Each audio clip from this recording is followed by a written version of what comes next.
la oportunidad de conversar con ustedes, porque cada vez que uno hace un ejercicio con personas que están en en todo un proceso de lucha, de búsqueda de la justicia, de la transformación, de la dignidad, pues no solo tiene la oportunidad de compartir ideas, sino de ponerlas en plática, en diálogo y también conocer mucho de la experiencia que es súper valiosa, ¿no? También es parte del conocimiento.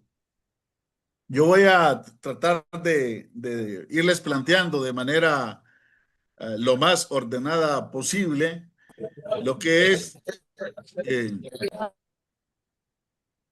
me decía, ¿me, me están escuchando bien? Sí, sí, sí, se escucha bien. Ok, entonces plantearles como unas 10 probablemente más, 15 ideas que quiero irlas fijando con mucha fuerza porque me parecen importantes en el tema que ustedes han planteado, Honduras en la encrucijada, la geopolítica, el mercado global, cómo se gestiona a partir de ello la política nacional y qué implicaciones tiene para el imaginario social y la ciudadanía. Yo quisiera empezar, primer punto, con una pregunta, que nos hagamos una pregunta y que la tengamos ahí y que también nos sirva para la discusión. ¿Por qué un defensor de los territorios, un defensor de los derechos humanos, un luchador popular que busca cambios importantes en la sociedad, necesita entender la geopolítica y el poder, cómo se organiza el poder global en el siglo XXI? Y sobre todo desde el punto de vista de los territorios. Y es un primer elemento de esa pregunta, es que hoy en día defender el territorio no solo se trata un problema local, ni solo se trata de un problema de conocimiento en la comunidad. En verdad, el desafío es entender cómo hasta pequeños lugares donde se defiende un río, donde se lucha contra la minería, donde se enfrenta una represa, donde se opone a la devastación de un bosque porque va a atravesar un corredor carretero, etcétera, en cualquier país, hasta ahí llegan fuerzas mundiales que gobiernan el mundo y que son parte de un capitalismo global, aunque se exprese a nivel nacional de los diferentes países. Un río puede parecerle a alguien nada más que eso, un río que tiene una fuente de agua para una comunidad o para varias comunidades. Pero hoy en día ese río puede ser un agua estratégica para una corporación, para una corporación transnacional, puede ser un activo financiero, puede ser una reserva que se está pensando para una transición estratégica de generar nuevas formas de energía y se convierte, por lo tanto, en un elemento estratégico de disputa en el quehacer de la geopolítica y del poder mundial. Entonces, no se trata de entender solo el territorio, solo el conflicto a pequeña escala, sino de entender cómo un conflicto está conectado con capitales, con actores y con fuerzas sociales y políticas y con intereses estatales que están mucho más allá de nuestras fronteras físicas, pero que llegan de alguna manera de diferentes formas. Ese es un primer punto. Pero, ¿por qué hoy en día los recursos, los territorios, la naturaleza en general es un objeto de disputa y de interés? Y ahí rápidamente es importante entender que la riqueza, el gran impulso económico, el gran impulso financiero en la historia ha tenido por lo menos tres grandes momentos. En el siglo XIX, en el siglo XIX y para atrás, sobre todo, los grandes impulsores para el desarrollo económico y las grandes disputas giraban en torno al carbón, al hierro, porque eso era base fundamental de la industria pesada. En la medida que se avanzó al siglo XX y entrado el siglo XX y todo el siglo XX, eso cambió. No es que lo anterior dejó de ser importante, sino que el petróleo se convirtió en el gran impulsor y movilizador de las ganancias de los países y de las grandes empresas. Sobre todo porque se convirtió en el elemento fundamental de la electricidad y de la industria masiva, la industria de masas, como si hiciera la forma de adquirir grandes fortunas económicas. Pero ¿qué pasa ahora en el siglo XXI? Es que si bien es cierto, esos elementos no han desaparecido, otros factores se convierten en el elemento preciado. Y uno de ellos, o el fundamental, mejor dicho, es la tecnología. Pero la tecnología en un sentido amplio y todas sus conexiones. Tecnología no solo es la computadora, el celular, el carro, sino que está conectado a la forma en que se produce y de dónde vienen todas esas producciones. Entonces, ahora en este siglo XXI, la tecnología, la información, la capacidad de innovar, de investigar, los semiconductores como los chips, para dar valor agregado, la inteligencia artificial y algo que engloba a toda la base material de eso, que es la infraestructura digital, es todo lo que se necesita para que pueda moverse, se convierten en el enorme factor de generación de capital. Más o menos hasta parte del siglo XX se hablaba de tres grandes factores de ejercicio del poder global e incluso del poder nacional. Lo político, sobre todo pensado en los estados, lo económico, pensado en las empresas, y lo militar, pensado en los ejércitos. Eso todavía sigue siendo importante y sigue jugando en la escala global, pero se han agregado otros elementos u otros factores, como el que ya les decía yo, la tecnología, la innovación ligada a la tecnología, donde están conectados una serie de elementos como los microchips, la inteligencia artificial, algo que se está desarrollando, que todavía no se sabe hasta dónde va a llegar y que le llaman la computación cuántica, que se supone que va a expandir toda la capacidad tecnológica, los satélites que se establecen incluso a nivel espacial, los robots, la biotecnología, las telecomunicaciones, los software y la bioseguridad.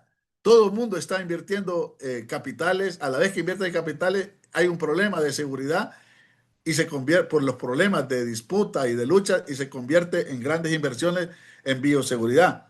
No sé si ustedes vieron algunas noticias el día de ayer, pero la Universidad Autónoma de México tiene un gran problema ahorita. Lanzó una prueba de admisión y le pasó casi todo el que se inscribió, porque le hackearon todo el sistema digital. O sea, la universidad lanzó la prueba que antes iban a hacer a la universidad, la lanzó en esa plataforma, en las plataformas digitales para que la hicieran en línea y eso se convirtió en un gran problema porque se filtró. Pero ahí también entra el tema de la información. Hoy en día se habla incluso del capitalismo vigilado, porque casi todos nuestros datos están conectados a esas plataformas digitales y hay acceso de los grandes centros de poder prácticamente a toda nuestra información a través de las grandes bases de datos. Cada vez que tomamos una fotografía y la compartimos en Facebook, cada vez que hacemos una georreferenciación de un punto y lo colocamos y se conecta a Internet para que llegue a otro lugar, cada vez que llenamos un formulario en línea, ahora que nosotros estamos conectados discutiendo este tema, está generando datos que van a esas plataformas y necesitan una plataforma, aquí la de Zoom, para que podamos comunicarnos y todo esto forma parte de ese poder global. Esa es la tremenda realidad que estamos viviendo. Entonces, se ha transformado los países y sus grandes empresas y muchas transnacionales. eh, ya no basta con decir, como decíamos en la Guerra Fría, ¿no? Los países alineados a Estados Unidos y los alineados a Rusia, sino que dentro del mismo capitalismo global hay intereses de varias potencias, hay alianzas, hay desacuerdos y hay disputas. Hay una mezcla de todo, ¿no? Eh, Precisamente alguien ahí menciona el libro de Yanis sobre lo que él llama el feudalismo tecnológico, creo que algo así, no recuerdo exactamente el nombre, ahí lo escribió el compañero, pero que efectivamente está conectado con todo este tipo de problemas. Ahora, más o menos, ¿cómo están estos poderes hoy en día y quiénes son los países que más lo disputan? El poder económico, por mucho desgaste que ha tenido Estados Unidos, que se habla de la crisis del imperio, Estados Unidos sigue siendo un gran poder económico, ocupa el lugar de la economía número uno a nivel mundial, le sigue China, la Unión Europea, la India, Japón, son países que están en la gran disputa económica. En el poder militar ya no es tanto China quien aparece, China aparece en tercer lugar y el poder militar está más en disputa entre los Estados Unidos, Rusia, aunque también entra China, pero en tercera escala, en tercer lugar. Lo tecnológico, que es lo que veníamos hablando, Estados Unidos está ahí con fuerza siempre, China, pero hay muchos otros países buscando competir, como Japón, como la Unión Europea. Ahora que se ha instalado todo el tema de la inteligencia artificial, cada uno de estos países ha ido construyendo sus propias inteligencias artificiales, sus propias empresas dedicadas a desarrollar sistemas de inteligencia artificial y están en una competencia de quién logra tener los mayores alcances y los mayores desarrollos. A nivel financiero, también sigue siendo Estados Unidos, la Unión Europea tienen los grandes centros. Entonces, hay actores mundiales donde hay otro dato importante, ya no son solo los estados. Hay una mezcla entre los estados, las transnacionales e incluso, aunque hay menos información a veces, pero incluso se sabe que también redes ilícitas, transnacionales, globales del crimen organizado. Entonces podemos hacer una afirmación y decir lo siguiente: los principales actores del poder mundial ya no son únicamente los estados ni las corporaciones transnacionales consideradas aisladamente, sino ecosistemas con clúster, conglomerados estratégicos de poder organizados alrededor de, de determinados estados, pero integrados como redes internacionales de empresas, universidades, centros tecnológicos, institucionales, financieros, científicos, agencias públicas, etcétera. Siempre se ha hablado de Wall Street como el gran centro financiero, se ha hablado de Washington como el gran centro político, pero hoy en día se habla, por ejemplo, quizás ustedes seguro que lo han escuchado, hablar de algo que funciona territorialmente en California, que se llama Silicon Valley, que en el español es como el Valle del Silicio, donde está, es como la ciudad, no es una ciudad, pero podría ser la ciudad, imaginariamente, el territorio o el conglomerado de las grandes empresas tecnológicas no solo de capital estadounidense, sino japonés, europeo, donde convergen una serie de capitales que están allí instalados en ese territorio. Ahora, entonces esa revolución tecnológica tiene una carrera entre los países de quién invierte más en seguirla desarrollando. Para que tengan una idea ustedes, en el 2025 la inversión de Estados Unidos fue de 900.000 millones de dólares en aspectos tecnológicos de este tipo que estamos hablando. China, 700.000 millones de dólares, cercano a Estados Unidos. Y después, en tercer lugar, ya mucho más abajo, 450.000 millones de dólares de la Unión Europea. Pero Estados Unidos sigue siendo un centro, por eso todavía mantiene algunos rasgos hegemónicos, porque a pesar de que le compiten económicamente otras potencias, por ejemplo, en la cuestión tecnológica, acapara de las 10 grandes empresas, si enumeráramos y le pusiéramos nombre a las 10 grandes empresas del mundo de producción de tecnología, y de este tipo de esta revolución tecnológica, encontraríamos que al menos 8 pertenecen a lo que es eh, Estados Unidos y están, aunque estén distribuidas no solo en Estados Unidos, sino en otros centros de importancia mundial. Rápidamente, ¿quiénes son? Para algunos nombres probablemente ustedes los hemos escuchado, otros menos, pero ¿quiénes son estas grandes empresas? La OpenAI, que es la que ha organizado ChatGPT y es estadounidense y está dedicada a lo que le llaman la inteligencia artificial generativa, una nueva generación de plataforma. Google, que pasamos googleando, ¿no? Para muchas cosas nosotros, también es una de las grandes empresas. Microsoft, ni Nvidia, Amazon, que siempre hay muchas compras, pero Amazon no solo vende libros, no solo vende medicinas, no solo vende de todo en términos de lo que son cosas materiales. También tiene todo un gran servicio de bases de datos y de nubes de almacenaje de información que también la pone al servicio de las empresas y de los estados.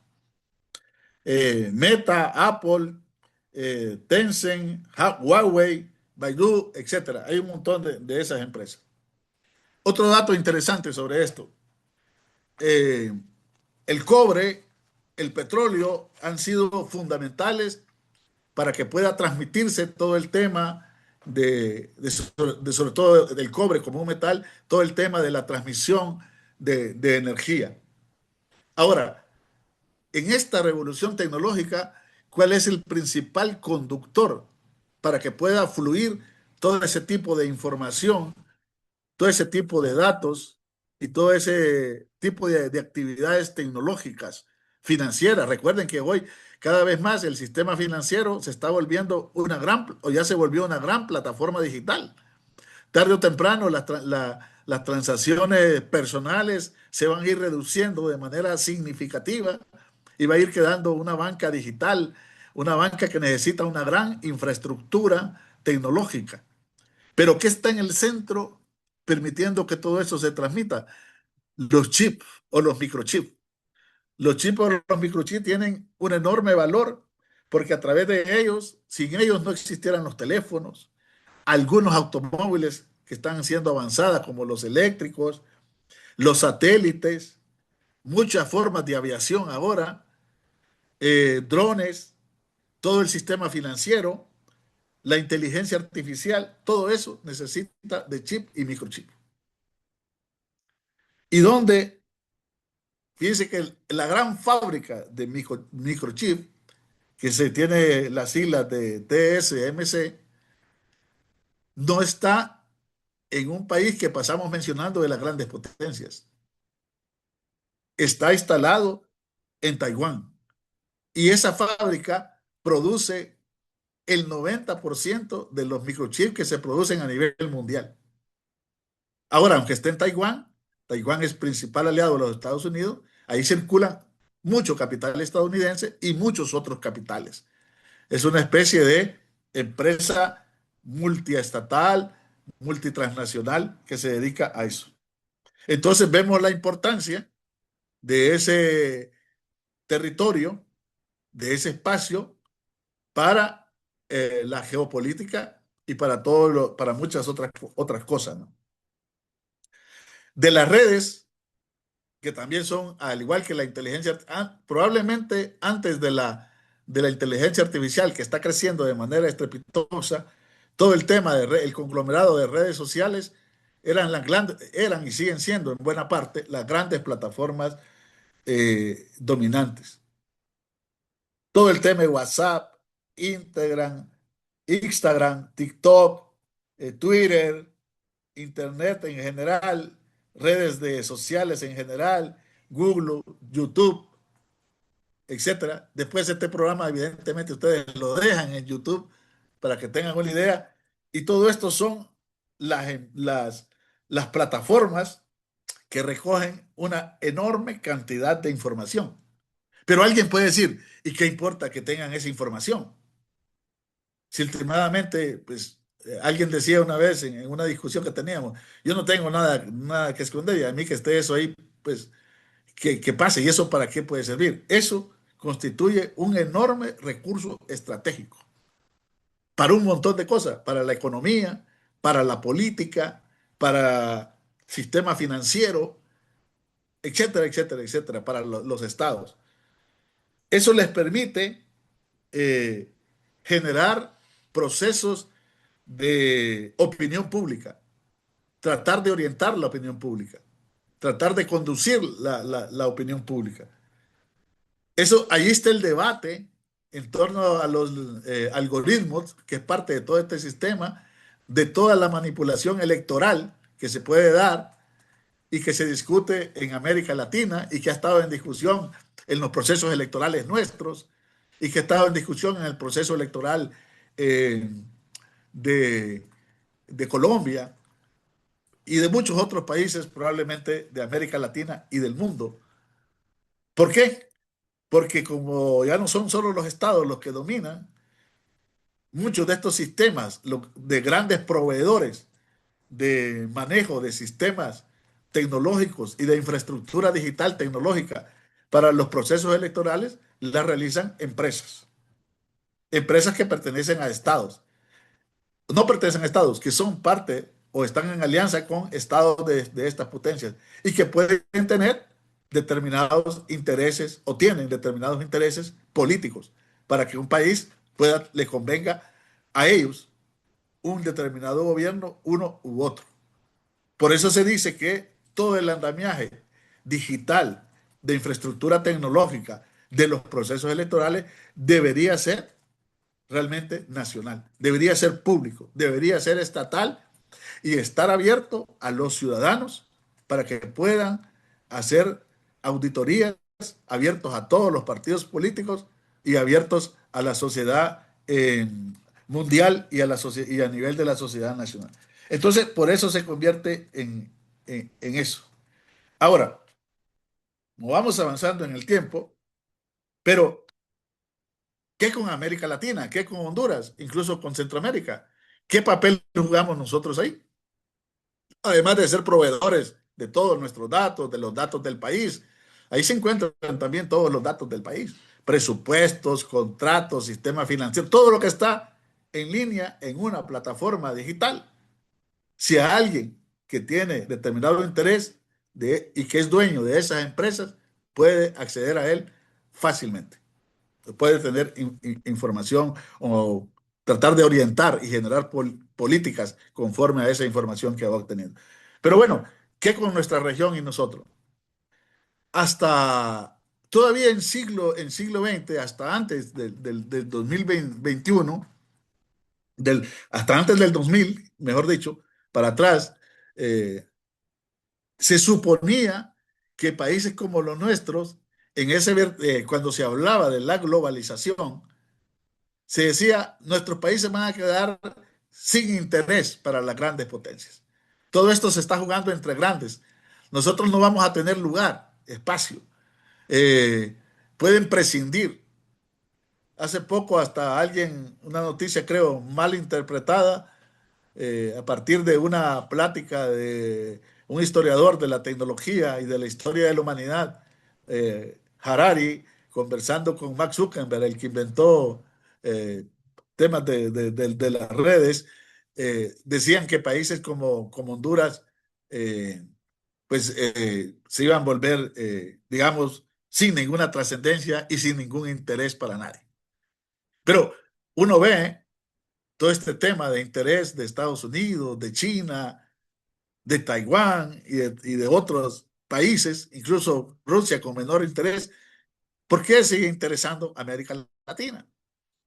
En general, y nuestros países siguen siendo de interés. Por una razón, nada despreciable. Y esa razón es que hoy en día, una palabra que resume todo lo que he dicho es capitalismo digital.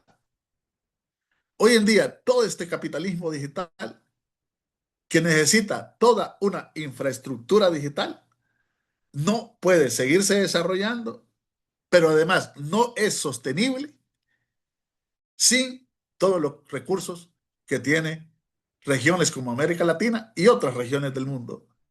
también, muchos de los países africanos también, pero América Latina es uno de esos continentes, regiones de súper interés para la sostenibilidad de, de ese tipo de capitalismo. Ustedes, si le siguieron la pista al tema de Maduro, Trump y Venezuela y Estados Unidos, el gran pretexto y que se discutió mucho en Honduras previo a las elecciones era un problema relacionado con el problema de la democracia, que lo existe, que lo ha existido en Venezuela, el problema de los derechos humanos, pero cuando se consumó la intervención, cuando fue apresado Maduro, capturado y llevado a Estados Unidos, y apareció Trump en el discurso, realmente el tema de la democracia y los derechos humanos quedaron menos que en segundo y tercer plano, sencillamente totalmente invisibilizados. Y se refirió nada más a dos o tres cuestiones. Una, la ufanándose y con mucha vanagloria de la operación militar, la capacidad militar de actuar a ese nivel y con esa precisión. Dos, la importancia del petróleo. Y tres, que las empresas estadounidenses eran las que entrarían a resolver el problema de volver a Venezuela altamente productivo en petróleo. Ahí se quedó el discurso. Ya la democracia, ya la tema de derechos humanos y otro tipo de cuestiones pasaron a una invisibilidad total.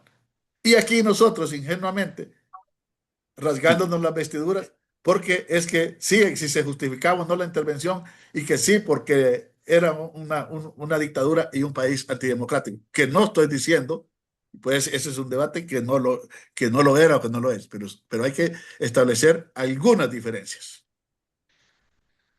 Entonces, esa infraestructura digital necesita una serie de cosas que varios países de América Latina tienen.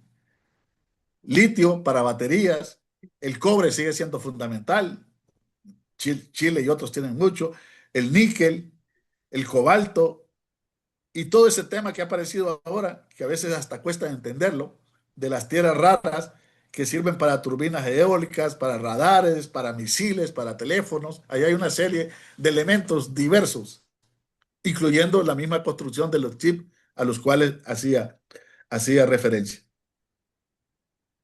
¿Y por qué América Latina interesa en ese tipo de recursos? Porque tenemos algunas cosas privilegiadas que ya se han dicho, pero es buena conectarlas con este tema y que ustedes saben.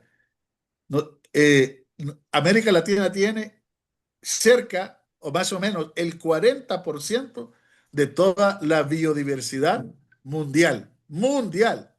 O sea, de todo el mundo, el pastel de 40%, América Latina mundial, en especies, en plantas, en fauna, en agua, en minerales, en una serie de cosas inimaginables que entran en la vida de toda la naturaleza. Imagínense ustedes con solo el Amazonas, ahí podemos mencionar en Honduras la Mosquitia, las islas de la Bahía y otra serie de territorios. Y de todo el 100% a nivel mundial de agua dulce, 30% está en América Latina y una gran parte de ella en Mesoamérica, donde nosotros estamos ubicados. Con las mayores selvas tropicales del planeta que son claves para toda la industria farmacéutica. Y que la industria farmacéutica es otra de las que está teniendo un desarrollo vertiginoso con los grandes negocios y con el tema de las pandemias. Entonces, quien controle, quien tenga todo el control de este recurso estratégico es fundamental para todo el desarrollo biotecnológico que con todas las amenazas y con la pandemia del COVID-19 que tuvimos, eso queda instalado como no cabe duda de la importancia de ello.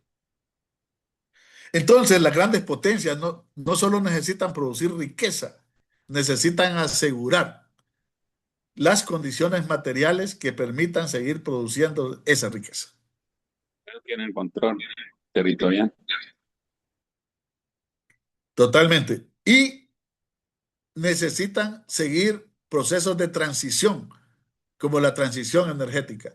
Aunque todavía las reservas de petróleo en varios lugares del mundo siguen siendo enormes, pero lo que sí está probado que eso se va a gastar, se va a terminar un determinado tiempo de la humanidad, cuando a determinada altura de la humanidad, eso se va a acabar y necesitan, la energía va a seguir siendo necesaria y se tiene que producir bajo otras formas.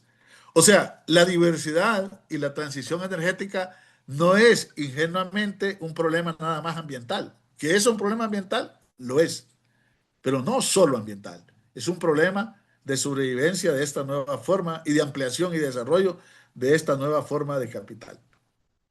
Lo que nosotros vemos a pequeña escala ahorita en Honduras, como la energía eólica, la energía hídrica, la energía solar, todo este tipo de cosas que todavía no son lo que predomina, sigue predominando lo térmico y el petróleo, a nivel mundial los investigadores tienen claro que a determinada cantidad de años esto va a ser lo fundamental en todo el mundo. Entonces, les decía otro dato, más del 40% de muchos medicamentos modernos provienen directa o indirectamente de los organismos de la biodiversidad que se encuentra en la naturaleza. Y las grandes farmacéuticas, las enormes farmacéuticas, miren un detalle que tenemos nosotros, un detalle tan sencillo del negocio de las medicinas. Si uno recuerda, a uno se le olvida, pero si uno, porque va a una farmacia del ahorro, va a Kielsa, va a Farmafácil y va a Simán, y uno cree como normal que esas han sido, y esas están en todo el país a nivel nacional, y uno cree que son las farmacias que siempre han estado. Pero hace apenas, si retrocedemos 30, 40 años atrás, no eran las principales farmacias. Las farmacias en los pueblos y aún en la capital eran las farmacias de familias, de señores, donde la tenía Don Juan, aquí que estaba la Regis y que estaba la otra por ahí. Eran pequeños negocios de pequeños grupos familiares y dispersos y en los pueblos había. Yo conocí en caso en Catacamas, donde un señor se dedicaba a eso, tenía 4 farmacias en todo Catacamas, y cuando entró Kielsa y el ahorro, sencillamente las cerró. O sea, y no pudo competir, o sea, fracasó. Pero eso no son solo esas farmacias, esa es la cadena que nos llega a nosotros. Detrás de eso hay toda una industria conectada a ese tipo de producción. Eh, para ir avanzando, quiero dar el salto de Honduras. Si nosotros probablemente de muchos de los recursos que yo planteé, que son fundamentales para ese capitalismo digital, muchos de ellos, aunque sí tenemos algunos, pero muchos de ellos no están en Honduras, exactamente. Y, eh, y probablemente los que tenemos no son en las mayores cantidades que están planteados. Pero el capitalismo ese necesita conectar esa infraestructura con sistemas de otros tipos de infraestructura que permita crear una serie de corredores logísticos y para los cuales nuestra posición en Centroamérica y en Honduras es extremadamente privilegiada. O sea, no es casual que desde principios del siglo XX haya sido Centroamérica donde se construyó el canal de Panamá. O sea, haya sido ahí. No es casual que siempre ha estado en discusión el tema del corredor interoceánico. O sea, este capitalismo necesita lugares privilegiados porque necesita desarrollar una serie de conectores físicos también, no solo digitales, como carreteras, puertos, incluso ferrocarriles, a pesar que es algo que viene desde siglos atrás, y convertir territorios en determinados centros logísticos. Y nosotros tenemos una posición súper privilegiada, que siempre le hemos dicho, estar en el centro de Centroamérica, con salida a todos los mares, al Golfo, acceso al Pacífico, acceso al Caribe, que muy pocos países lo tienen.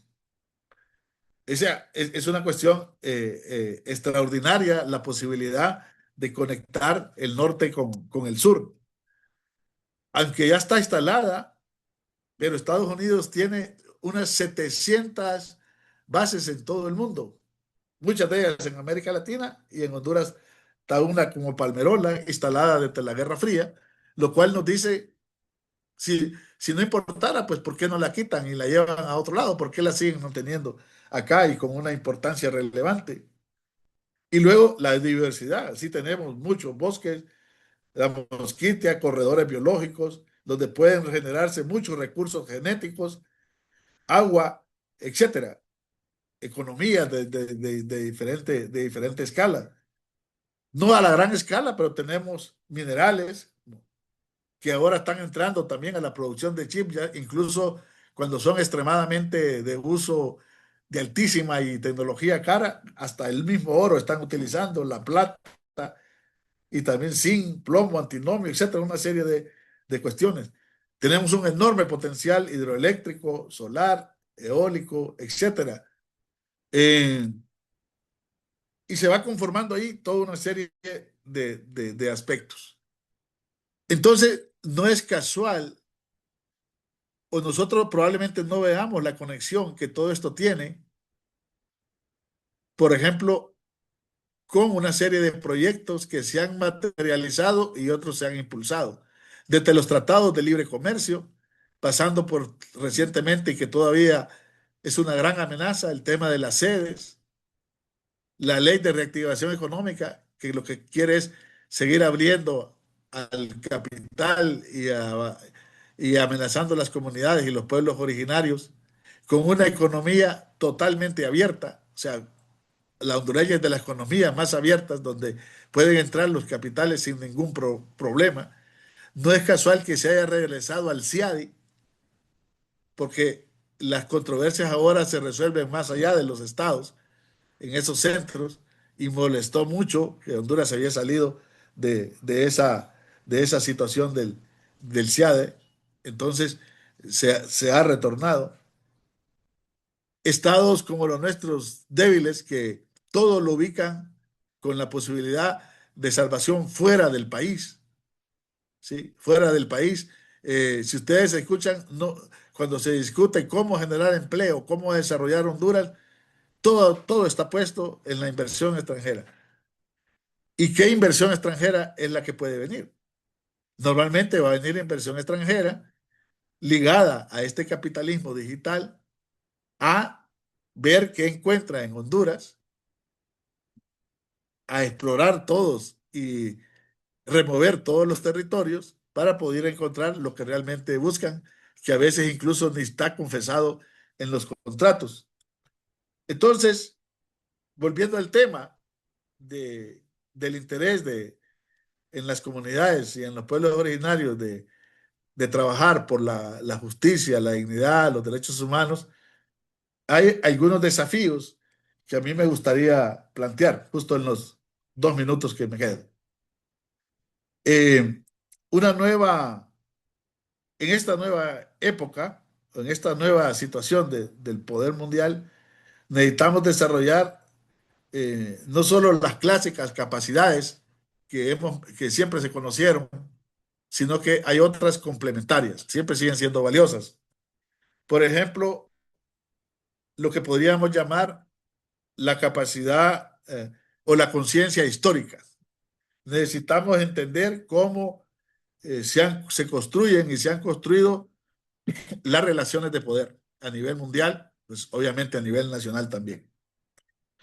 Lo que podríamos hablar, la capacidad de entendimiento geopolítico, y es poder leer, analizar el sistema mundial, cómo se disputan las potencias y cómo eso se refleja en nuestro territorio a nivel nacional, pero también a nivel de localidades específicas.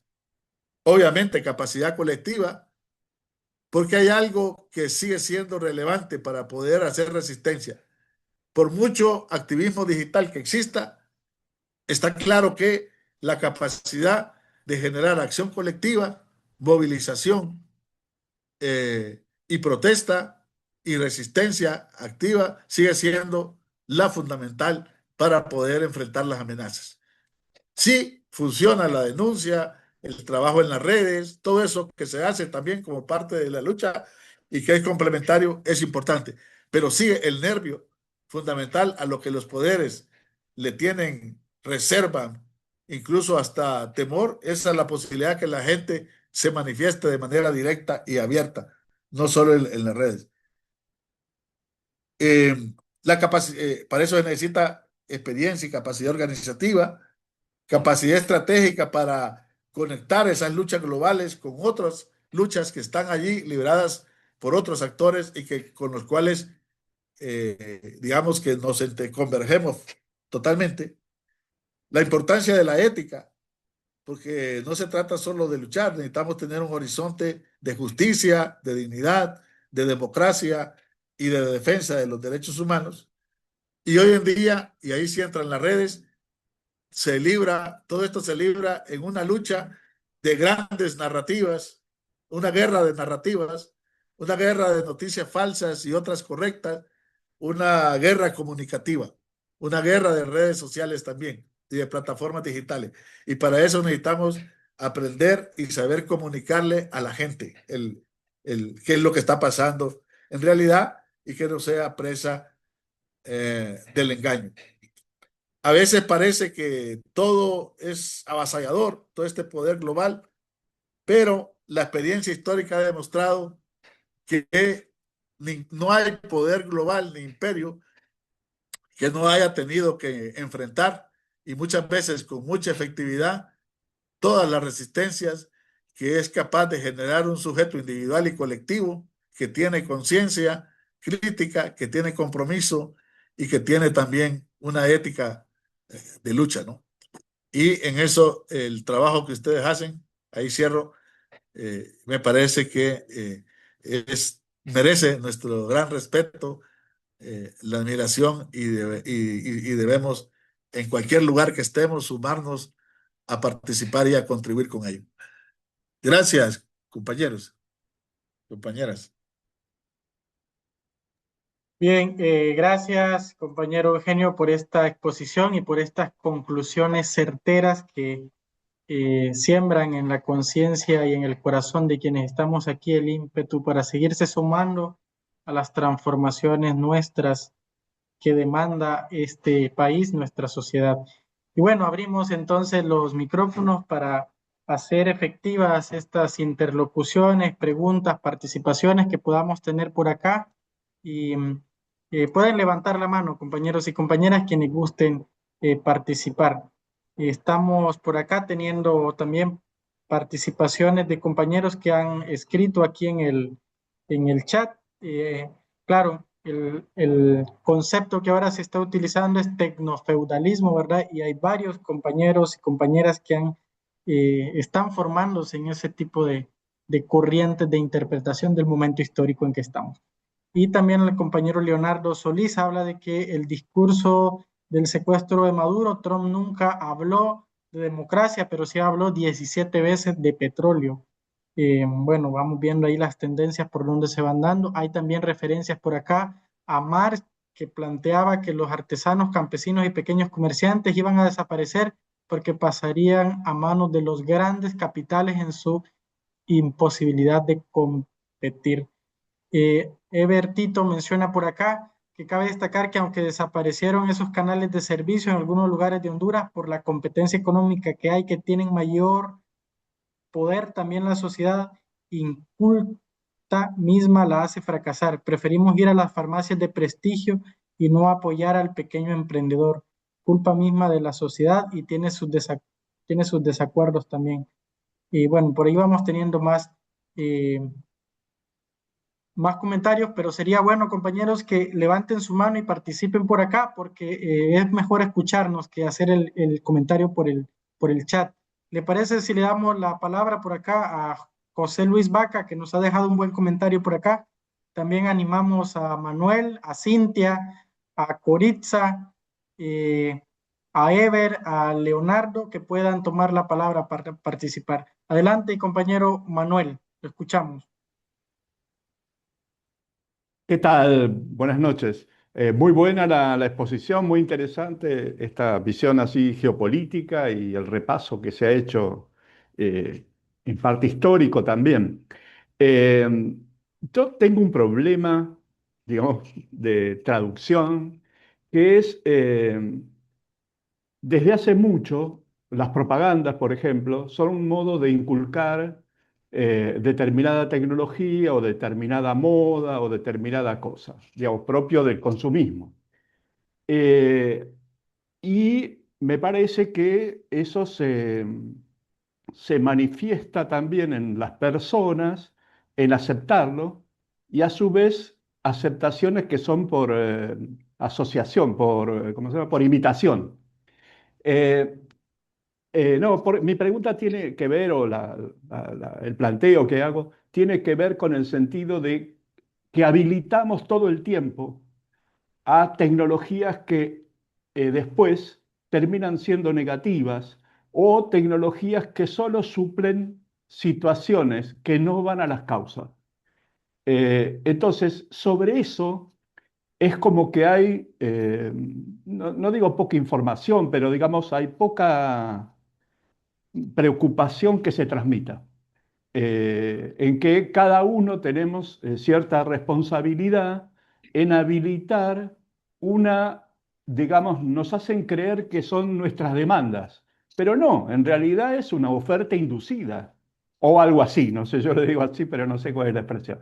Y entonces eso es como una trampa, la misma que han utilizado y que utilizan en términos no sé, habilitar un poco lo que decían en la reunión anterior, un compañero de México, en el sentido de que habilitan a los contra, ¿cómo se llama? A los narcos, para poder después intervenir Estados Unidos. O lo que han hecho también con los hippies, me parece, en algún momento con los propios estadounidenses.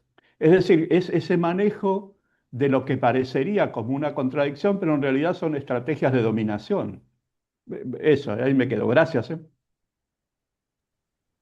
Bien, vamos a darle lectura a la pregunta que planteó por acá José Luis Vaca, que dice, como militantes de izquierda, sabiendo que no tenemos los recursos para contrarrestar el capitalismo digital, que ya se le puede llamar tecnofascismo o fascismo, ¿cuál sería una medida a corto plazo para contrarrestar esos avances? Bueno, nos quedamos con estas dos intervenciones, Eugenio, para seguir motivando a los compañeros y compañeras que hoy están muy calladitos y que podríamos incluso conectar esta sesión de hoy con el nefasto momento que vivimos el domingo pasado, ¿no? El retorno de Juan Orlando Hernández, que no es el retorno de un sujeto, sino de un modelo de hacer política y crimen a diestra y siniestra en toda la región. Bien, Eugenio, te damos la palabra. Sí, tal vez empiezo por lo último, que es un poquito digamos, fácil de conectar en este momento, ¿no? Y es que, y algo que se me olvidó, se me escapó decir al final, y que tiene que ver con lo del domingo, el retorno aquí de Hernández después de haber sido condenado y todo eso, enjuiciado ya. Y es que algo que está relacionado también con el video que colocaste al inicio, y es que quienes están en la cumbre, digamos, en la cabeza de este tipo le llamemos capitalismo digital, capitalismo de vigilancia, tecnofeudalismo, etcétera, eh, no solo es un grupo económico que va adelante para despojar y saquear, seguir saqueando a nuestros países, no solo es eso, no solo es un proyecto económico, sino que es un proyecto político de dominación. Muy claro. Y alguien podrá decir, sí, pero desde que se ha estudiado el capitalismo, incluso desde el marxismo, sabemos que, que los sectores dominantes siempre han querido eso, dominar, y eso es propio de los grandes capitalistas. Sí, pero con algunos matices. Si analizamos el capitalismo, por ejemplo, de posguerra mundial, después de los años 40, donde se le llamó los 30 gloriosos, y donde hubo mayor crecimiento, donde incluso se desarrolló un poco de lo que a veces mencionamos como que hoy están desaparecidos los estados de bienestar, y donde incluso se generó algún proceso de democracia liberal, en todo caso, pero democracia en todo caso. Y ahí lo mirábamos con el caso de el voto de femenino que estaba allí en el voto de las mujeres en el video. Entonces, este proyecto político, que no solo es económico, es extremadamente conservador, extremadamente violatorio de la dignidad y del respeto y de los derechos humanos de nuestros pueblos y de toda nuestra diversidad étnica. Entonces, y que lo mencionaba en la introducción,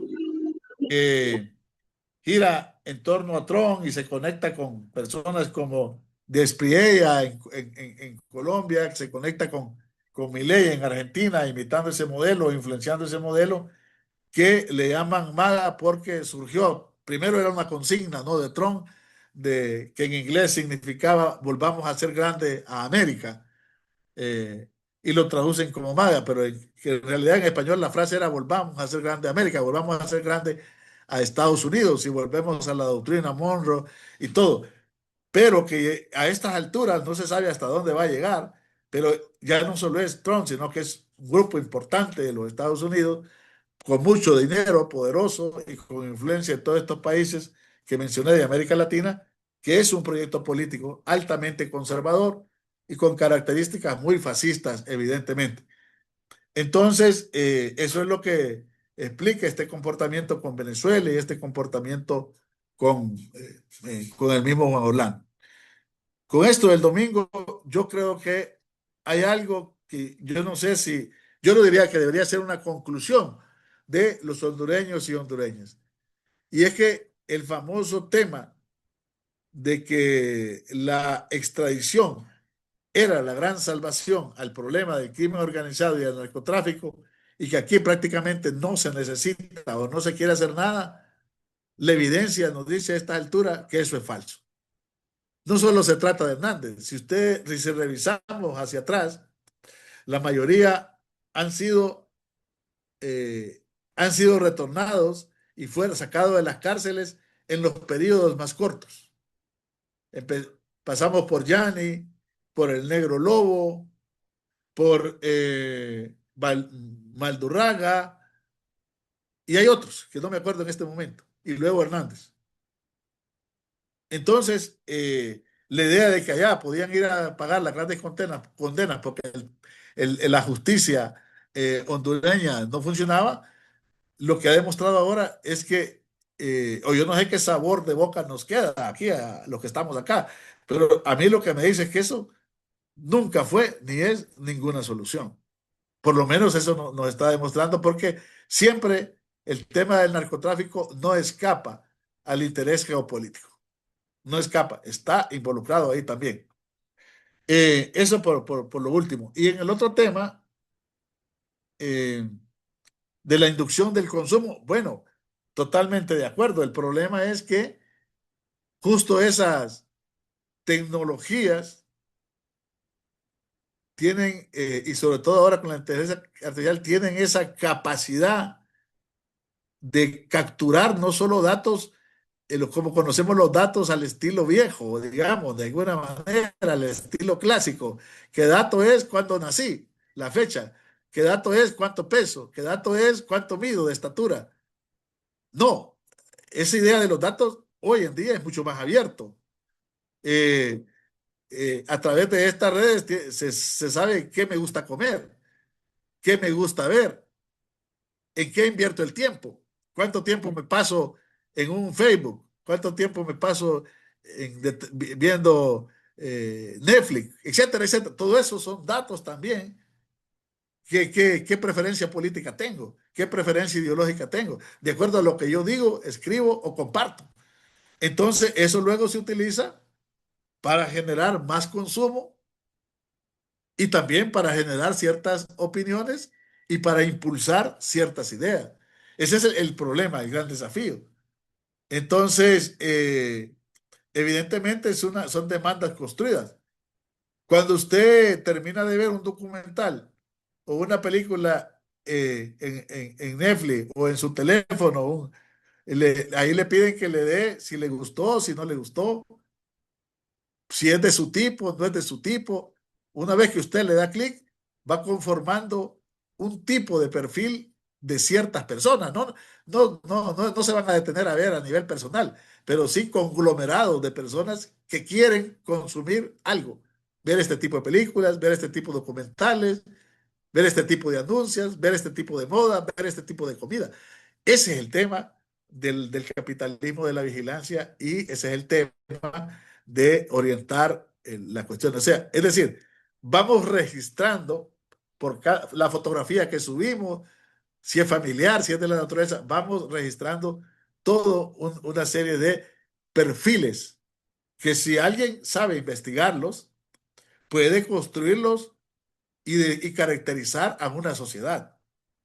Ese es el fondo, ¿no? Caracterizar una sociedad, caracterizar un sector social, caracterizar poblaciones, comunidades, pueblos, de todo tipo. En el tema de la resistencia hay algunos, hay algunos planteamientos más micros, también incluso de la forma de ver el poder, los cambios, incluso de ver la revolución, que aunque lo ven, aunque se ve muy micro, es lo que ven a futuro, a muy largo plazo, lo que puede contribuir a cambiar.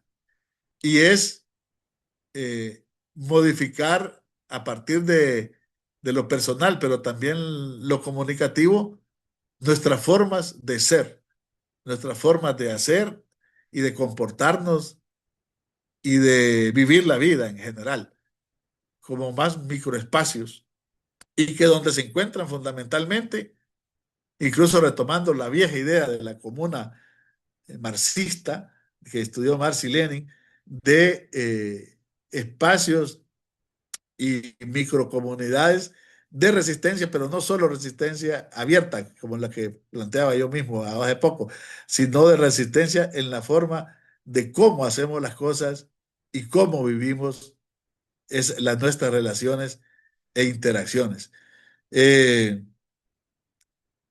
Cuando uno plantea esto, hay otro sector que lo ve como muy utópico y como una locura y plantean que no, que el problema es tomar el poder del Estado. Pero el problema es que en muchos países se han hecho revoluciones. La idea del siglo XX era tomemos el poder y después transformemos. Pero en muchos países se dio esa toma de poder, pero no se dio la transformación. Y yo creo que nosotros tenemos un caso bien dramático a la vuelta de la esquina, que es todo lo que pasó, por ejemplo, con toda la herencia del FSLN, que el último anuncio de Ortega ha dejado pasmado de que probablemente ya no se hagan elecciones.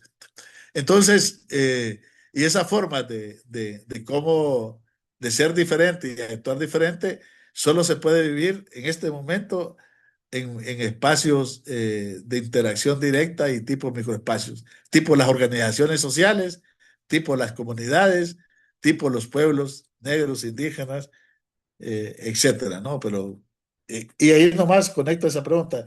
Eso es lo que está planteado como la forma de enfrentar ese hoy, ¿no? O sea, no sucumbir, pues. No tenemos por qué sucumbir y hacer todo como todo el mundo lo hace. Ese es como el tema, ¿no?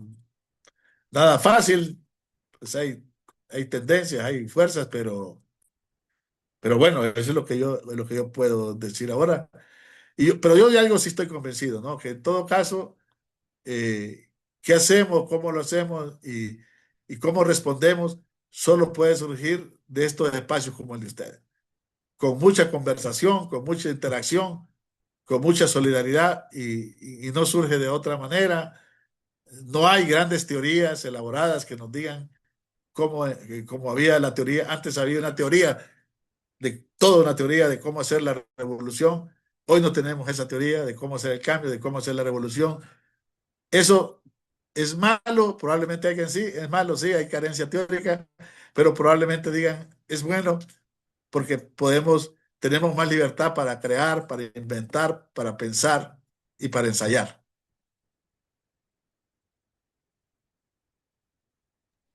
Listo, gracias Eugenio. Con estas valoraciones, participaciones, compañeros, les sigo animando a quienes están escribiendo por acá para que tomen la palabra y puedan hacer su intervención, salvo que tengan una dificultad de conexión, ¿verdad? Es más bonito escucharles de viva voz a leer su comentario por acá. Albertina, Miguel, tienen la posibilidad de tomar la palabra. Marco Carballido también, que ha sido parte de los ponentes también en este diplomado. La compañera Cintia Álvarez, adelante, compañera. Les pusimos un video provocador ahí al inicio también a las compañeras mujeres, eh, porque bueno, creo que el tema del voto de la mujer es un tema que nunca pensamos que volviera a ponerse en tela de juicio, dice la expositora. Adelante, compañera Cintia. Encienda su micrófono y le escuchamos. Lo tiene apagado ahorita. Ahora sí. Buenas tardes. Una Buenas pregunta tardes. para el maestro acá. Eh, ¿Considera usted que la tecnología digital en este momento en la educación nos ha venido a beneficiar o a perjudicar?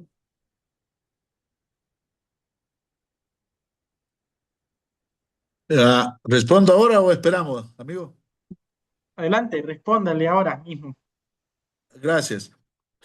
Mire, usted ha tocado un tema crucial, porque siempre se ha dicho que la educación es clave y sabemos, nosotros creo que todos aquí hemos tenido experiencias educativas donde tener un maestro, aunque todo el sistema educativo sea del sistema, valga la redundancia, pero todos hemos vivido experiencias de cuánto le ayuda a uno, sobre todo en la etapa de la niñez y de la juventud, tener un maestro o una maestra que le enseña, aunque sea en su clase, en su aula, a ser crítico y a tener un pensamiento crítico y buscar y también tener sensibilidad social. Todos hemos pasado, creo yo, por maestros que nos han dejado una huella en ese sentido. Entonces es importante. Pero lo que está pasando ahorita, en mi opinión, incluso como profesor de la universidad, es una gran amenaza a la educación, pero también al desarrollo del pensamiento y la investigación, aún en la universidad, sobre todo en disciplinas como las ciencias sociales. Porque, y no es casual, miren que nosotros vamos atrás, que países que han entendido mucho eso, no de las grandes potencias, pero sí países como los bajos, están tomando enormes, enormes, digamos, eh, decisiones, enormes decisiones en relación a su niñez y su la juventud. Yo me he encontrado con algunos profesores, profesoras que dicen, no, la inteligencia artificial es una maravilla porque hago cosas allí mucho más rápido y los estudiantes también. Pero la gran amenaza es que está probado que eso expuesto de manera temprana, sin haber desarrollado ya el pensamiento crítico, puede generar problemas emocionales, puede generar dependencia y puede generar dificultad en el desarrollo de las capacidades intelectuales. Puede generar menos apetito por la lectura, porque ahí está el resumen ya, y puede generar también menos disposición a leer y escribir y a pensar. Entonces, la idea de que el gran desafío de la educación es ayudar a generar un pensamiento propio, se convierte en una tarea mucho más difícil y mucho más complicada. Y lo más grave que es que yo creo que en los espacios educativos, en las instituciones, desde la universidad, pasando por Secretaría de Educación, hasta las escuelas donde están los directores, no estamos debatiendo la pregunta que usted acaba de hacer. Y es cómo nos está impactando esto en la formación de la niñez y de la juventud.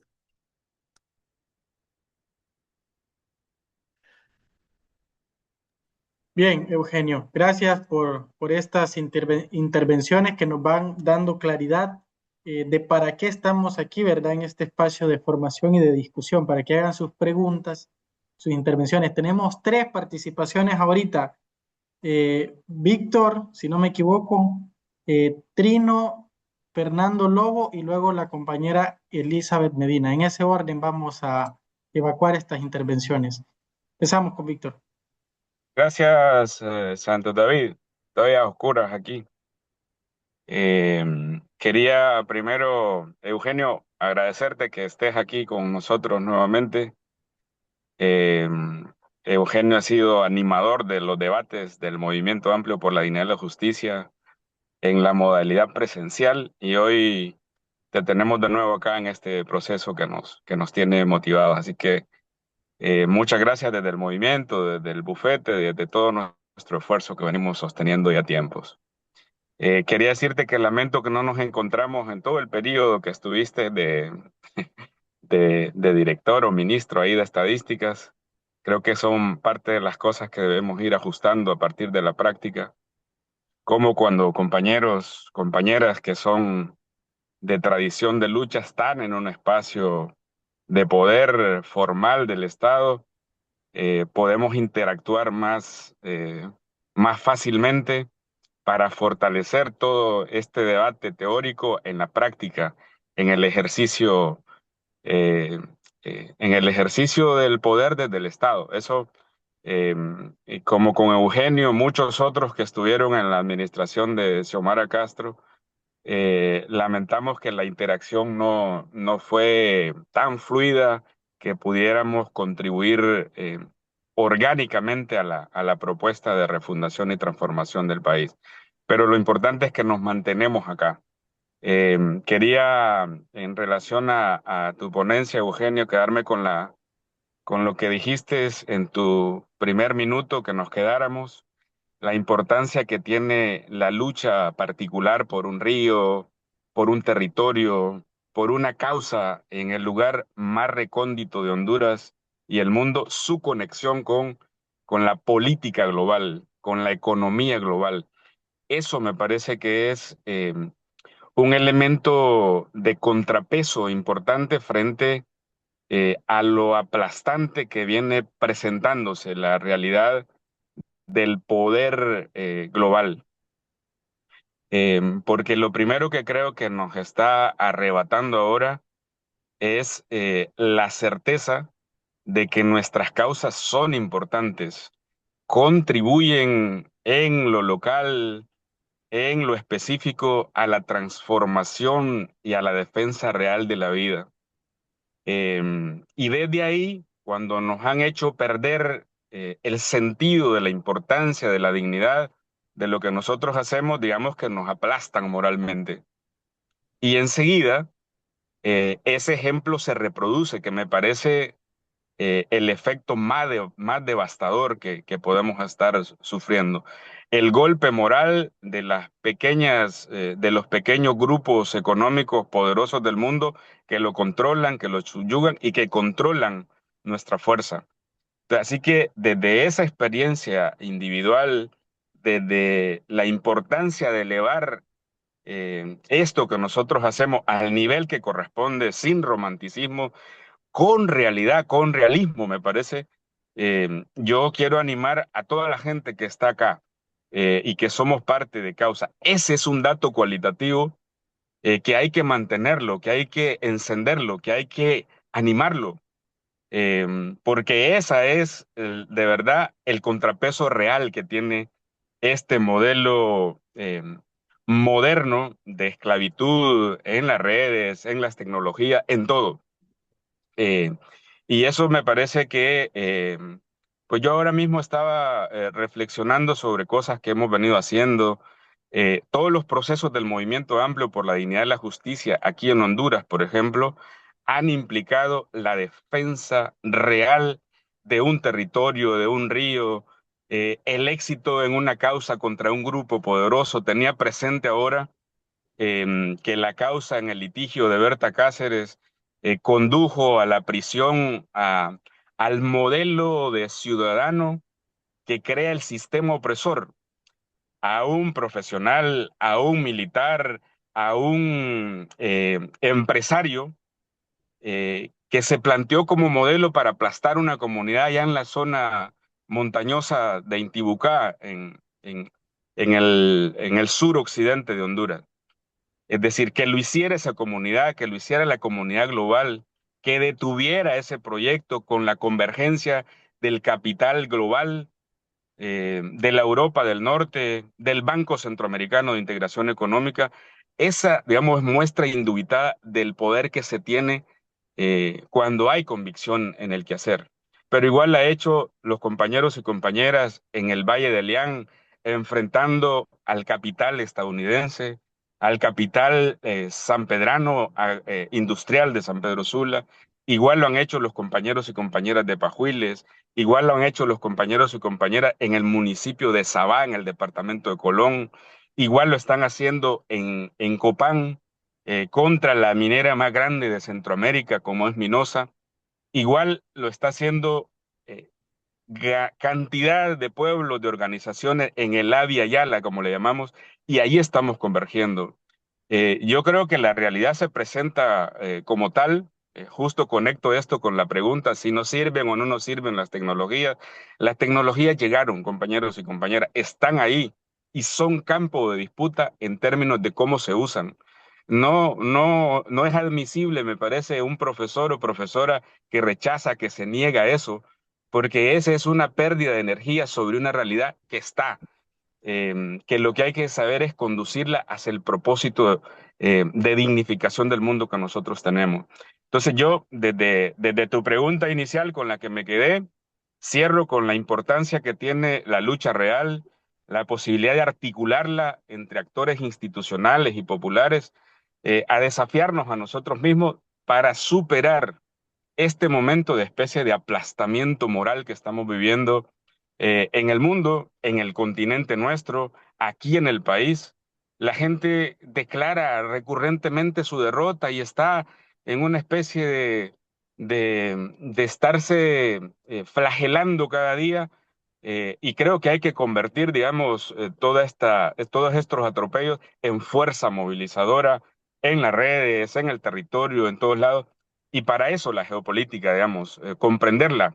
Me parece importante los desafíos que planteaste al final, porque hay que volver a nuestra historia, a nuestra identidad como fuerza motora histórica, sobre todo para heredar a las presentes y a las futuras generaciones un mundo de lucha, de disputa. Es decir, no es nada regalado, es todo disputado y ojalá en esa disputa vayamos teniendo mejores resultados. Ese es mi comentario y me reitero mi gratitud a Eugenio y a las cerca de 70 personas que estamos en esta conferencia. Listo. No sé si Paso, puedo damos paso intervenir si ahorita querés. solo para decir un par de cositas. Va pues, va. Rapidito. No, muchas gracias a Víctor Fernández siempre. Ya ratitos que no nos encontramos. Necesitamos compartir presencialmente porque hay que aprovechar o sea, las tecnologías. Nosotros no las vamos a parar, ni las va a parar nadie, ni ninguna potencia. La lucha entre las potencias no es porque uno quiere impulsar la tecnología y otro pararla. La lucha es quién la controla, quién la pone a sus intereses.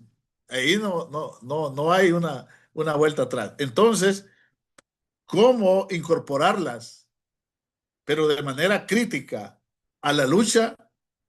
Creo que esa debe ser una línea estratégica de trabajo que puede desarrollar los diferentes movimientos como las personas que aquí estamos y como el movimiento amplio.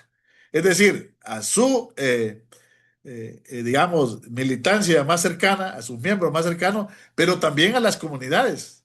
Llevar el tema a discusión y decirles, bueno, y creo que ahí hay que construir e investigar y proponer algunos. No se trata de una cuestión técnica, lo que hay que enseñar, la gente las cosas técnicas las aprende, de cómo se inscribe, cómo se desinscribe, cómo baja una aplicación. En eso no nos preocupemos, eso la gente la aprende.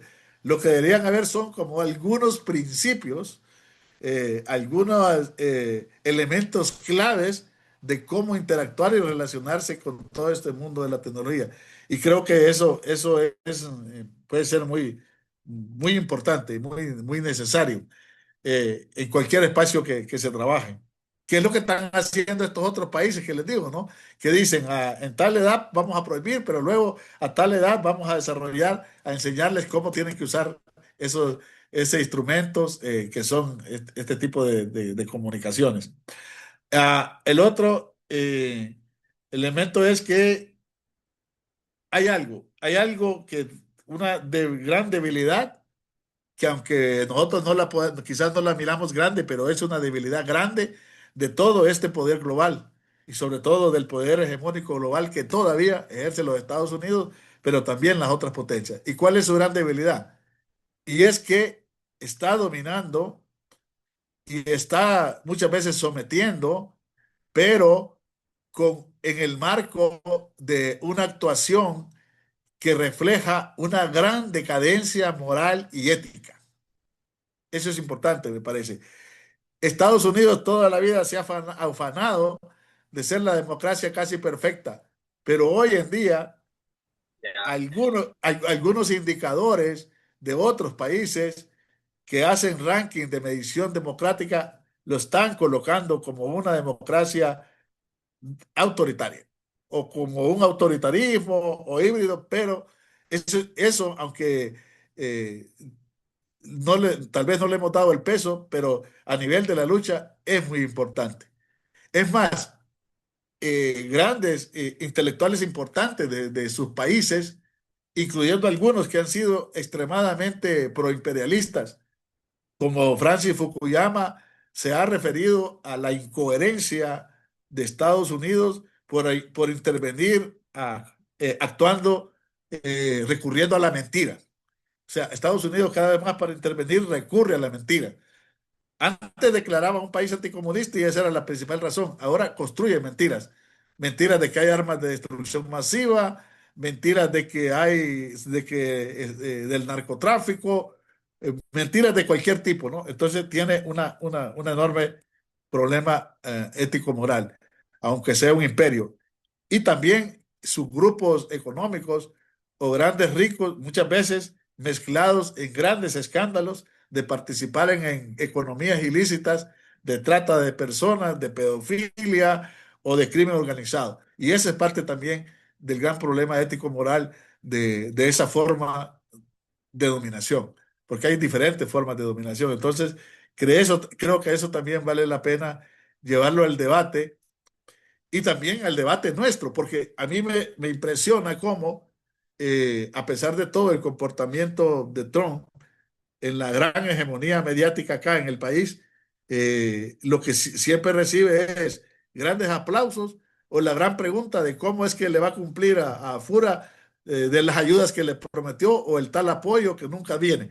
Pero de ahí no hay ninguna crítica a ese tipo de comportamiento hacia nuestros países. Y eso nosotros sí lo podemos hacer, lo podemos levantar y buscar formas de decirlo hoy en día que precisamente la tecnología y las redes permiten decir cosas aunque no se difundan en un medio importante de los empresarios.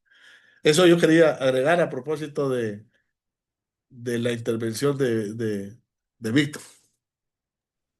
Gracias, Eugenio. Tenemos la participación de Elizabeth y de Marco Carballido, y con estos dos compañeros estaríamos luego retornando la palabra para hacer las conclusiones y vamos a cerrar dando un par de instrucciones para nuestra visita a Zacualpa, la Unión Copán, para palpar de manera concreta, como dice Ileana ahí en el chat, cómo una empresa, la más grande minera de Centroamérica, está destruyendo, arrasando con un pueblo originario en Honduras y con todo un tejido de vida de 3 municipios en esa zona. Compañera Elizabeth y luego enseguida Marco.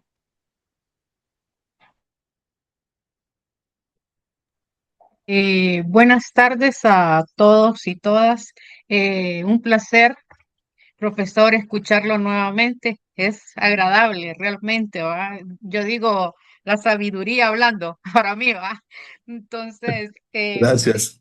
algo que sí usted dijo y que sí me ha llevado a la reflexión es como dice, no vamos a parar la tecnología, estamos de acuerdo, pero cómo desde los movimientos nosotros como ciudadanos y ciudadanas podemos tratar de revertir esas injerencias que nos están metiendo día a día. Por ejemplo, le doy un caso, yo me subo en un transporte y miro de 20 personas que vamos en transporte eh, interurbano, miramos que todos en su celular, pero solo viendo tonterías. Y tontería, ¿va? Y entonces yo me pregunto, ¿cómo es posible que en vez de estar alimentando nuestra mente con cosas que nos sirvan, estamos ahí alimentándolo con puras tonterías, con gente que no habla más que estupideces, discúlpenme la palabra que acabo de utilizar, pero vemos que eso es de cada 10, 8 van en eso. Entonces, ¿cómo vamos a nosotros a tratar de ir mejorando, cambiándoles ese chip, si se puede decir, a las personas? Porque si bien es cierto, esa narrativa que nos dan, ¿verdad? De que la tecnología vamos a avanzar y que si usted que sabe usar ChatGPT y todos los demás, a la larga su mente se atrofia. Le digo, ¿por qué? A mí me pasó. Yo estaba haciendo un trabajo con unos compañeros y vengo yo y repartámonos las preguntas, les digo yo de la oficina. Y me dice uno, no, vos solo, mira, ve, solo agarré las preguntas, las metés y ya estuvo.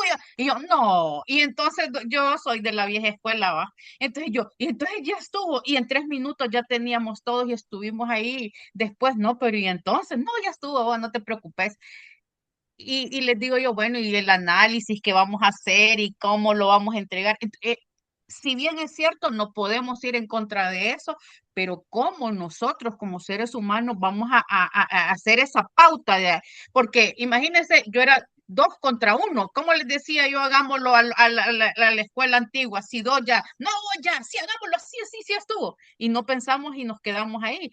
Entonces, ¿cómo ir mediando eso para poder ayudar y llegar hasta las comunidades? Porque ese es otro punto. En las comunidades usted ve, está viendo lo mismo. Hay personas muy inteligentes que a la larga usted los escucha solo hablando de Supremo, de la otra que si se dejó, que si no se dejó, y ese montón de basura que nos inyectan. Y otro punto importante también para ir cerrando es, ¿cómo es posible que la educación de nosotros, porque la educación ahorita nos quiere tener tontos, ¿va? Eso yo lo llevo, que nos quieren tener tontos, porque miré un comunicado de la Secretaría de Educación para los profesores de media, donde dice que independientemente que el alumno esté aplazado o tenga bajo rendimiento, tienen que pasarlo porque este año no puede quedar ninguna persona de educación media aplazada, porque si no, los maestros que aplacen son los que van a tener sanciones. Entonces, ¿a dónde nos quieren llevar? Imagínense, por un lado, con la tecnología nos están metiendo tonterías, ¿va? Y por otro lado, la educación que nos está dando en nuestro país, que se está impartiendo a los jóvenes, porque es educación media. Entonces, ahí a ese punto es donde llego yo, cómo vamos a quedar y cómo vamos a hacer ese traslape entre aprender a no ser manipulado por las redes y cómo decir ante un gobierno tan horrible como este, no, la educación merece más, nuestros jóvenes merecen más. Hasta ahí me quedo y gracias por la atención. Gracias a usted. Gracias, compañero. Vamos, Marco. Hola, buenas tardes a todos, David, buenas tardes también. Este, sí, muchas gracias, Eugenio, por esta plática. Me parece que es por ahí donde hay que trabajar mucho más, estar como centro de atención esta cuestión del capitalismo digital y todas las respuestas que se están dando alrededor de ella, ¿no? Me parece que desde la ecología política, o sea, por un lado sí vamos a tener muy claro lo que está ocurriendo dentro de este nuevo proceso del capitalismo digital, tecnofeudalismo, lo podemos llamar de muchas maneras. Me gustó lo que dijiste, que es un ecosistema de corporaciones, así funciona cuando vamos a un estudio de caso en particular. Hay una universidad metida, una ONG, narcotráfico, transnacionales, en fin, ¿no? Algunos grupos políticos, etcétera. Y por otro lado, del lado de las resistencias, creo que ya palabras claves que vienen de la ecología política o de la decolonialidad, como son bioculturalidad, ancestralidad, territorialidad y sentido comunitario, es un vocabulario básico para poder generar una respuesta alterna a toda esta visión de geopolítica del capitalismo digital, ¿no? Y ya los hay, ya los existen. Pero, y bueno, pues ahí está bien Víctor cuando dice hay muchísimos movimientos sociales en diferentes partes de la Vía Yala que están ahí y nos están generando la esperanza de que esto, pues la lucha sigue, etcétera, etcétera, ¿no? Yo quiero aquí recordar en una plática que tuvimos en el Seminario de Filosofía y Liberación que organiza Katia Colmenares, una plática que tuvimos con un compañero venezolano, que él dio un dato, él es ecólogo político, dijo que en Venezuela la gente que es productora directa o tiene una relación directa con la tierra, llegaba al 2%. O sea, para estas categorías muy importantes de bioculturalidad, ancestralidad, territorialidad y sentido comunitario, la relación directa con la tierra es importante. Entonces surgió ese dato y pues, nos dejó a todos noqueados prácticamente ese día, porque dijimos, entonces a nivel mundial, ¿cuál es lo qué está ocurriendo? ¿Cuántos tenemos la relación directa con la tierra?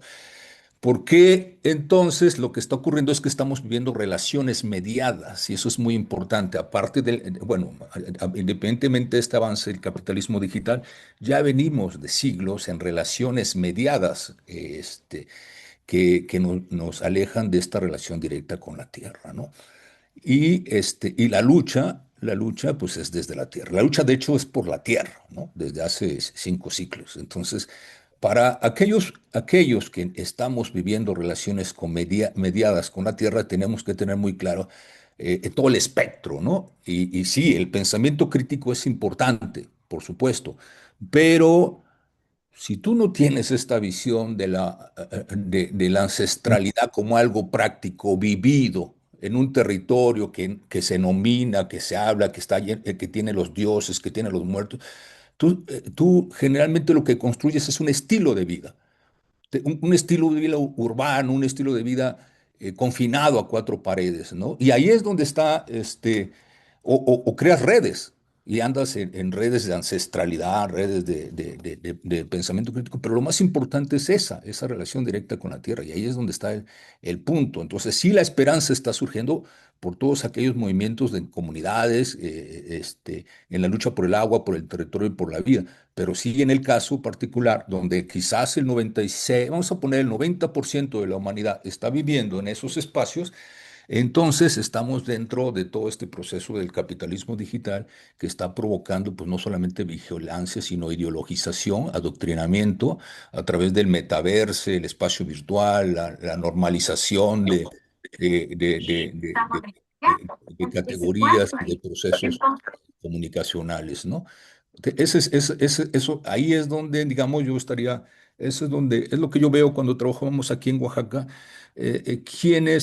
qué gente está trabajando realmente en una protesta contra la mina que está pegada a la sociedad, cómo se organizan, por ejemplo, en San José del Progreso, 4 comunidades para hacer frente a la minera, etcétera, pero también quienes desde otro lado, pues solamente desde la organización y desde las ideas, siguen trabajando. Son válidas, pero hay que tener esa claridad de cómo la mayoría de los habitantes estamos viviendo en relaciones mediadas, ¿no? Bien, listo. Entonces creo que con esto cerramos, compañeros y compañeras, no sin agradecer a Eugenio esta posibilidad de encontrarnos en la virtualidad, agradecerles a quienes se han quedado hasta este momento también. Hoy nos conectamos un poquito más de 70 y todos los viernes nos venimos conectando y el próximo viernes nos encontramos con Alejandra Patrone. Busquen el canal de YouTube de la compañera que se llama Enfoque. Alejandra Patrone. Los vamos a enviar también al grupo de WhatsApp para que le den seguimiento. Eugenio, no sé si quieres darnos algunas palabras finales y luego cerramos con la visita a Zacualpa. Sí, no, con las últimas intervenciones que no he comentado, el tema, yo creo que hay una pista. Bueno, aquí Marcos se refiere a mucha producción que hay de otras formas de pensamiento, como esto de la ecología política, la decolonialidad, la teología de la liberación, eh, que cobran importancia para pensar formas de resistencia. Me parece que ahí hay, pero más allá también eh, cómo tener una base material de conexión. O sea, se necesita también fortalecer eso, ¿no? Como ese ejemplo de la relación con la tierra, el dato realmente es asombroso, no lo había escuchado, pero yo creo que hay que levantar otras preguntas.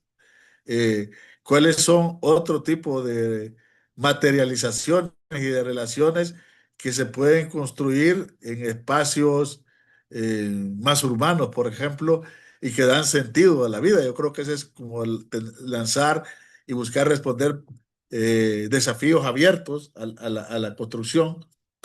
Y volviendo al tema de lo que había dicho Víctor también, el gran tema de que hay otros movimientos, pero la verdad que ustedes mismos lo han vivido, yo supongo, lo he visto en varios lugares, y es cómo tender formas de relacionarnos diferente con otro tipo de territorialidades y de luchas, porque de alguna manera un gran éxito de este capitalismo es mantenernos desconectados o fragmentados, como hemos dicho en otro momento. Entonces, eso siempre va a ser un desafío y una tarea. Y con lo que decía también don Elizabeth, es que en el fondo necesitamos deconstruir y reconstruir a la vez nuevas formas de interacciones a todo nivel, desde espacios familiares, comunitarios, organizacionales, interorganizacionales, intercomunitarios, y creo que ahí es donde está la gran fortaleza, porque hay un elemento, ¿no? Y quizás con esta frase sí termino, hay un gran elemento, y por eso la resistencia es importante en la lucha, pero también le preocupa al poder global. Ninguna transnacional, por muy capitalismo digital que sea, o infraestructura digital, siempre necesita espacios concretos donde materializarse. Y esos espacios concretos, hay comunidades, hay organizaciones y hay pueblos. Y ahí es donde enfrenta la resistencia. No solo en el ciberespacio, o no en el ciberespacio, sino ahí. Y creo que ahí está la gran fortaleza y el sentido de todo esto que estamos discutiendo. Y ahí sí cierro.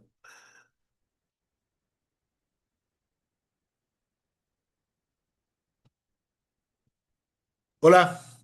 Aquí estamos. Gracias otra vez, Eugenio, por estas conclusiones, también por abordar todas las participaciones que hemos tenido por acá y seguramente vamos a seguir contando con tu participación para otros momentos y espacios formativos que se van a ir produciendo a lo largo de este año. Bueno, compañeros y compañeras, para cerrar como un apéndice, este módulo 3 cierra diferente a los otros módulos que hemos cursado ya en este diplomado, y es que vamos a hacer el esfuerzo por encontrarnos, conocernos con los que no nos conocemos personalmente, visitando Azacualpa, la Unión Copán, donde está esta empresa que se llama Minosa, pero que su nombre en general es Aura Minerals. Es una empresa canadiense, tiene su casa matriz en Brasil, opera en Honduras, tiene tentáculos en Guatemala, en El Salvador. ¿Y cómo es que una empresa de estas opera campantemente bajo la impunidad de todos los estados, ¿verdad? Entonces, eso se explica a partir de la gran pregunta que nos puso el compañero Eugenio al inicio. ¿Qué día es la visita? El 15 de agosto. ¿Quiénes pueden participar? Todos y todas que tengamos la posibilidad de movernos desde sus territorios, desde sus comunidades, hasta Santa Rosa de Copán como primer punto de encuentro. Y los que no puedan moverse a Santa Rosa de Copán pueden venirse a San Pedro Sula. Por eso hemos puesto en el chat que esas son las dos opciones para movernos hacia allá, encontrarnos en San Pedro Sula y en Santa Rosa de Copán. Quienes van a participar pueden en un formulario que les vamos a enviar, nos explican a dónde pueden llegar, si a San Pedro Sula o a Santa Rosa. Los que puedan irse a Santa Rosa el día 24, vamos a organizar por allá un espacio para un espacio bastante popular y sencillo, como los que nosotros nos movemos. No vayan a esperar, compañeros y compañeras, que les vamos a preparar una suite o un hotel por allá en Santa Rosa, sino un espacio sencillo donde puedan hospedarse para que el día siguiente en la mañana, a las 7 de la mañana, salgamos hacia Azacualpa. ¿Qué haremos en Azacualpa? Participaremos de una asamblea, profundizaremos también en estos detalles que hemos venido hablando en el diplomado, y tendremos un foro relacionado sobre el tema de minería a cielo abierto en Honduras, ya que en el mes de julio estuvimos haciendo activismo en el Día Mundial contra la Minería a Cielo Abierto. ¿Algún compañero o compañera quiere hacer alguna pregunta por acá? Puede hacerla ahorita. Walter García dice, nos encontramos en San Pedro. Excelente, Walter, ahí nos encontramos. La compañera Ileana ha puesto, Ileana Morales, es de Tegucigalpa. Para quienes son de Tegucigalpa y quieren participar, pueden contactarse con la compañera Ileana Morales para que pueda ayudarles a organizar su llegada a Santa Rosa o a San Pedro Sula. Si no hay más dudas o preguntas, las podemos ir dialogando a partir de sus intervenciones. Judith quiere ir, dice, excelente, nos encontramos, ustedes solo nos dicen a dónde van a llegar, ahí en el formulario les vamos a dar la opción para que lleguen, ya sea a San Pedro Sula o a Santa Rosa. ¿Les parece? ¿De acuerdo, compañeros y compañeras? No sé si habrá otra duda que aclarar por acá, pero creo que estamos ahí. Súper, excelente. Bien, entonces encendemos nuestras cámaras para poder hacer la captura de pantalla y todos y todas hagamos lo posible de encender la cámara, aunque la hayamos tenido apagada el resto de la jornada. La vamos a tener ahí abierta. Dijo el compañero Eugenio que esto va, dice, para la base de datos de la inteligencia artificial. Bueno, por lo menos que vean nuestro rostro en esa base de datos, ¿verdad? Y esa sonrisa de la lucha que nos convoca por acá. Agradecerles. El próximo viernes nos encontramos con la compañera Alejandra, y ustedes, compañeros y compañeras, seguramente van a estar más comprometidos y comprometidas con este tema de la geopolítica a partir de lo que ya nos ha ido viniendo a remarcar el compañero Eugenio, que todos los luchadores y luchadoras sociales y populares debemos conocer y manejar el conocimiento sobre la realidad geopolítica y las implicaciones que tiene en nuestro territorio. Así que por ahora, compañeros y compañeras, les agradecemos, despedimos al compañero Eugenio con un aplauso y un abrazo virtual, y a ustedes también, compañeros y compañeras, les agradecemos por estar aquí presente con cada uno y cada uno de nosotros. Abrazo, compañeros y compañeras, hasta la dignidad siempre. Nos vemos el próximo viernes. ¿Les parece? ¿De acuerdo? Bien, que disfruten la cena.